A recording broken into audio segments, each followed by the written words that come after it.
Hello friends, तो आज एक नई वीडियो लेकर आए हैं जिसमें हम डिस्कस करेंगे ट्रिग्नोमेट्रिक रेशियोज। ट्रिग्नोमेट्रिक रेशियोज एक बहुत ही इंपॉर्टेंट टॉपिक है, फिजिक्स में बहुत काम आता है, इसलिए हमें इसको पढ़ना जरूरी है। तो आइए हम स्टार्ट करते हैं बिना किसी देरी के हमारा टॉपिक ट्रिग्नोमेट्रिक रेशियोज। सबसे पहले हमें एक राइट एंगल ट्रायंगल के बारे में जानकारी होनी चाहिए अगर हमें ट्रिग्नोमेट्रिक रेशियोज के बारे में जानना है। राइट एंगल ट्रायंगल एक ऐसा ट्रायंगल होता है इसमें एक एंगल 90 डिग्री का होता है। मान लो यहाँ पर ये एंगल 90 डिग्री का है और इस ट्रायंगल का कुछ भी नाम ले लेते हैं अपन, पी क्यू आर या X Y Z, whatever you want, you may take it. हम जानते हैं कि जो 90 डिग्री का एंगल है इसके ठीक सामने वाली साइड है वो हाइपोटेन्यूज कहलाती है। ये हमें छोटी क्लासों में ही बता दिया जाता है। और बाकी जो दो साइड बची हैं इनमें से एक होता है परपेंडिकुलर और एक होता है बेस। अब हमें ये डिसाइड करना है कि इसमें बेस कौन सा है और परपेंडिकुलर कौन सा है। अभी हम किसी को भी परपेंडिकुलर बेस बोल दें तो गड़बड़ हो जाएगा, इसलिए हम क्या करेंगे, हम ये देखेंगे कि परपेंडिकुलर बेस किसके रेस्पेक्ट में लेना है, इस एंगल के रेस्पेक्ट में या इस एंगल के रेस्पेक्ट में। जैसे मान लो कि यहां पर मैंने एंगल ले लिया और इस एंगल का कुछ भी नाम दे दिया थीटा। हम इसे एंगल आर भी बोल सकते हैं क्योंकि आर पे है। तो हमने इस एंगल का नाम दिया थीटा। अब हम क्या देखेंगे, जो थीटा एंगल है इसके ठीक सामने वाली साइड होगी उसको बोला जाएगा परपेंडिकुलर, और जिस पे ये एंगल बनाया है उसको कहेंगे हम बेस।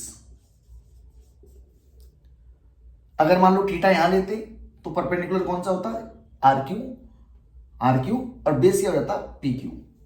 यानी जहां एंगल आपने कंसिडर किया है उस एंगल के ठीक सामने हमेशा परपेंडिकुलर, और जिस पर वो एंगल बनाया है आपने वो हो जाएगा बेस।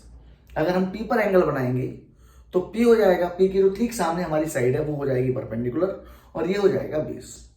इतनी बात समझना बहुत जरूरी है, क्योंकि अगर हमें ये पता नहीं होगा तो हम पता ही नहीं कर पाएंगे कौन सा परपेंडिकुलर है और कौन सा बेस है, और हम ट्रिग्नोमेट्रिक रेशियोज लिखने में गलती कर देंगे।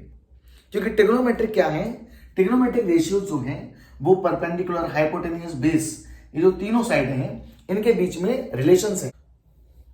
अब मान लो हमसे पूछ लिया गया कि जो यहां पर ट्रायंगल है उसके जो एंगल दे रखा है अपन ने उसका साइन कितना है, कैसे लिखा जाएगा, साइन ऑफ एंगल, और एंगल कितना है हमारा थीटा। किसी भी एंगल का साइन पूछा जाए तो हमने तो रेशियो फिक्स किया गया कि जब भी किसी एंगल का साइन पूछा जाएगा तो उसे हम लिखेंगे परपेंडिकुलर अपॉन हाइपोटेन्यूज। देखो, जब भी साइन लिखा जाएगा तो उसके साथ एंगल लिखना जरूरी है कि कौन सा एंगल दिया है आपने, क्योंकि एंगल के बिना साइन की कोई वैल्यू नहीं। अब अगर मैं साइन लिख दूं तो साइन का कोई मतलब नहीं होता अपने आप में, इसलिए साइन जब भी लिखा जाएगा तो सिर्फ एंगल लिखा जाएगा कि एंगल कौन सा है, ये है कि ये है, और इसकी वैल्यू क्या है वो लिखना जरूरी होता है।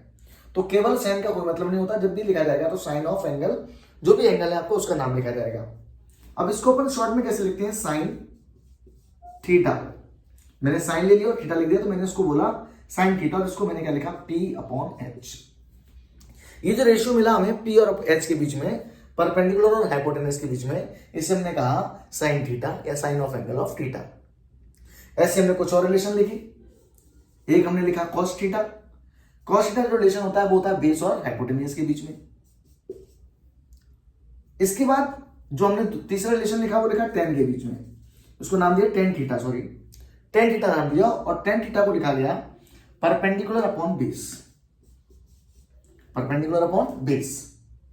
अब साइन कोस टेन के बाद अपना आता है कॉट, कॉट थीटा बोलते हैं इसको।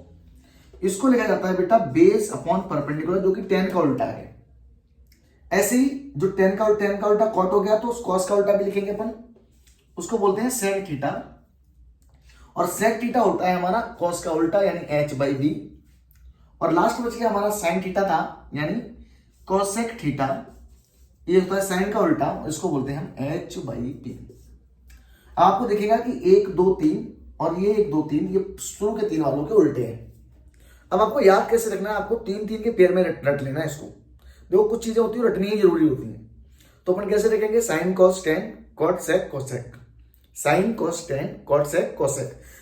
ऐसे ही रखना है, 5 6 बार आप बोलेंगे तो आपके दिमाग में अपने आप इसी सेट हो जाएगी, sine cos tan cot sec cosec. अब इनके जो रिलेशन है कि ये परपेंडिकुलर हाइपोटेन्यूज, ये कैसे याद रखें, तो इसके लिए ट्रिक बनाएगी। क्या ट्रिक बनाएगी, हमारे टीचर्स ने भी हमको बताई थी। वो ट्रिक क्या थी, ऐसे लिख लेते हैं P B P upon H H B.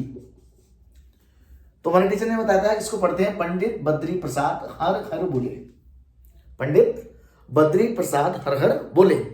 इसका मतलब जो पहला वाला रिलेशन है PYH, देखो ध्यान से, ये पहला है साइन, क्योंकि मैंने क्या रटवाया है साइन कॉस टेन, तो देखो पहला P/H है, दूसरा B/H है, तीसरा P/B है, तीन हो गए। अब उल्टे तीन, tan cot sec, sorry cot sec cosec, देखो ध्यान से, कॉट क्या B/P है, यहां से उल्टा कॉट, सेक H/B, कॉसेक H/B। ऐसे हम लोग याद कर लेते हैं। कई बार पढ़ते हैं पीले बेटा पीले, हरी हरी बोतल, ऐसे भी एक ट्रिक बनाई है तो उसको ही बोलते हैं। पर हमारा मेन मोटो क्या है कि हम इसको याद रखें और इससे हमें रिलेशन निकालने में आसानी हो जाए। हम तुरंत इसको लिख लें और हमें अगर किसी में मान लो भूल गया, कंफ्यूज हो गया कि 10 को क्या लिखते हैं, P/B या B/B, तो उस टाइम हम क्या लिखेंगे, इसको लिखकर तुरंत निकाल सकते हैं कि भाई ये साइन कॉस टेन, फिर कॉट सेक कोसेक, एक तरफ ऐसे और फिर एक बार ऐसे और नीचे से उल्टा। हिंदी मीडियम में भी लिखते हैं उसको लाल बटे कक्का, है ना, क्योंकि जो परपेंडिकुलर होता है उसको बोलते हैं लंब, बेस को बोलते हैं आधार और हाइपोटेन्यूज को बोलते हैं कर्ण। तो देख लो परपेंडिकुलर लंब था तो LYK AYK LYA, फिर AYL KYA, कर्ण बटे आधार और कर्ण बटे लंब। तो हिंदी मीडियम में भी इसकी ट्रिक बनाई गई है। ठीक है, तो आज की छोटी सी वीडियो थी जिसमें हमने क्या सीखा कि ट्रिग्नोमेट्रिक रेशियो लिखते कैसे हैं और उन्हें याद कैसे करना है। अगली वीडियो में हम जो ये ट्रिग्नोमेट्रिक रेशियोज हैं उसमें थीटा की डिफरेंट डिफरेंट वैल्यूज हैं उनको कैसे निकालते हैं, क्योंकि एंगल यहाँ पर कुछ हो सकता है 90 डिग्री 45 डिग्री 30 डिग्री, ऐसे एंगल्स की क्या वैल्यू आएगी, तो उसके लिए हम क्या करेंगे अगली वीडियो में डिस्कस करेंगे। तब तक पढ़ते रहिए, मस्त रहिए। Thank you very much.